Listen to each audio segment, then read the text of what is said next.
انا نحن نزلنا الذکر وانا لہو لحافظون۔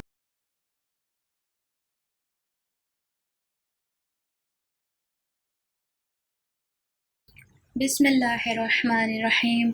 رب اشرح لی صدری ویسر لی امری واحلل عقدۃ من لسانی یفقہوا قولی۔ السلام علیکم۔ ایک نصیحت، ایک کہانی میں آپ کے سامنے۔ آج کی کہانی کچھ اس طرح ہے۔ کسی زمانے میں ایک شخص تھا، وہ بہت نیک تھا، اللہ کی عبادت کیا کرتا تھا، متقی تھا۔ ایک مرتبہ اس نے دیکھا کہ ایک بچھو دریا میں غوطے کھا رہا ہے، یعنی بچھو ڈوب رہا ہے۔ بچھو آپ سب کو پتہ ہے نا کہ بچھو اگر ڈنگ مار دے تو اس کا جو زہر ہے وہ انسان کے جسم میں سرایت کر سکتا ہے۔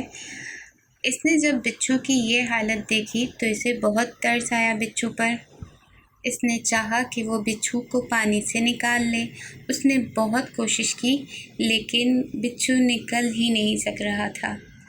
اب لا محالہ اس نے پانی میں اپنا ہاتھ آگے کیا تاکہ بچھو اس ہاتھ پہ چڑھ جائے اور پھر باہر نکل آئے، اور ہوا بھی ایسے ہی کہ بچھو ہاتھ پر چڑھ گیا اور اس نے اس کی ہتھیلی پر ڈنک بھی مار دیا۔ اس نیک شخص کو بہت تکلیف پہنچی۔ تکلیف کی وجہ سے اس نیک شخص کا ہاتھ ہلا اور بچھو پھر پانی میں گر گیا اور پھر غوطے کھانے لگا۔ پھر اس شخص کو بچھو کی یہ حالت دیکھی نہیں گئی۔ اس نے پھر اپنا ہاتھ بڑھایا اور اس دفعہ پتہ ہے کیا ہوا؟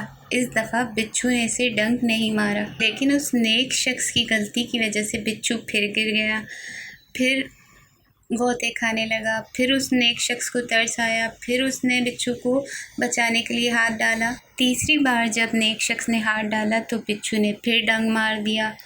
پھر اس شخص کو تکلیف ہوئی۔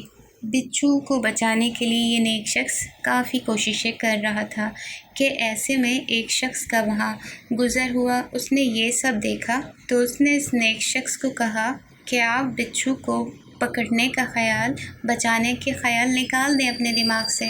تو بزرگ نے اسی نیک شخص نے بہت ہی خوبصورت جواب دیا، جو کہ ہم سب کے لیے اس کہانی کی نصیحت ہے۔ نیک شخص نے کہا، جب یہ کیڑا اپنی بری عادت نہیں چھوڑ رہا تو میں اپنی اچھی عادت کیوں چھوڑوں؟ اگلی کہانی تک کے لیے لبنہ رضوی کو اجازت دیجیے۔ والسلام۔ سبسکرائب کیجیے ذکر ٹی وی اور اس علم کے سفر میں ہمارے قدم کے ساتھ قدم ملائیے۔